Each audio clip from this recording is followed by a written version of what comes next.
کسی شخص نے شادی کی، پھر 10 سال تک اولاد کی نعمت کے لیے ترستا رہا، صاحب اولاد ہونے کا منتظر رہا، لیکن اس کے برعکس کسی شخص نے شادی کی، پہلے ہی سال اللہ نے اولاد کی نعمت سے نواز دیا۔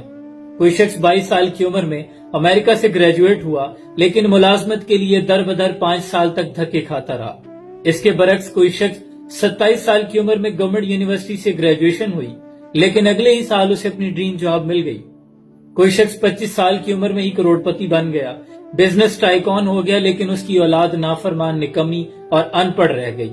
اس کے برعکس کوئی شخص بچپن سے جس نے محرومیاں دیکھی، غربت دیکھی، 2 وقت کی روٹی کے لیے در بدر دھکے کھاتا رہا، لیکن 50 سال کی عمر میں پہنچا تو بچے پڑھ لکھ کر سول، ملٹری، بیوروکریٹس اور بزنس ٹائکون بن چکے تھے۔ بڑے بڑے بزنس مین بھی اس پر رش کرنے لگے۔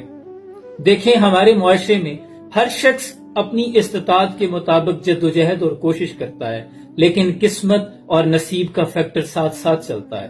ہمارے رشتہ داروں میں، کلاس فیلو میں، عزیز و اقربا، دوست، ہم میں سے جو چھوٹے ہیں وہ بھی معاشی لحاظ سے تقسیم میں آپ سے آگے ہو سکتے ہیں، لیکن اس بات میں کسی صورت بھی آپ کے پاس ان سے حسد کرنے کا جواز نہیں بنتا، کیونکہ یہ تقسیم میرے مالک کی ہے جو خالق کائنات ہے۔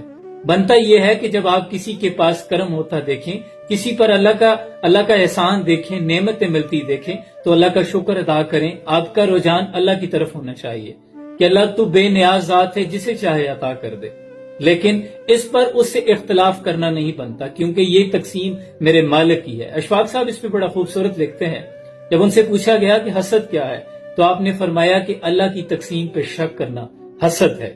صحت، اولاد، اچھا گھر، گاڑی، جاب، بزنس، اچھی ملازمت، یہ سارا کچھ اللہ کا احسان ہے، اللہ کی نعمتیں ہیں، وہ جسے چاہے عطا کر دے۔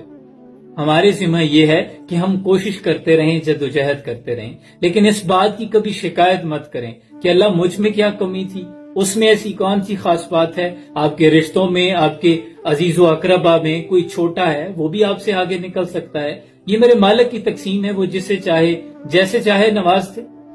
اور اس پر ہم شکایت بھی کرتے ہیں، اور پھر بعد میں اس بات کا بھی گلہ کرتے ہیں کہ ہمارے دل میں اطمینان نہیں، جبکہ آپ اللہ کی تقسیم پہ شک کرتے ہیں، پھر آپ مطمئن کیسے ہو سکتے ہیں؟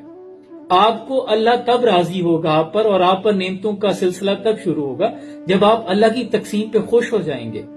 اور ضروری نہیں کہ جس کے پاس وہ نعمت ہے وہ اس نعمت سے خوش بھی ہو۔ اللہ چاہے تو قلبی اطمینان عطا کرتا ہے، اس لیے تقسیم پہ شک نہیں کریں، دعا کرتے رہیں، آسانیاں تقسیم کرتے رہیں، اللہ خوشیاں عطا کرے۔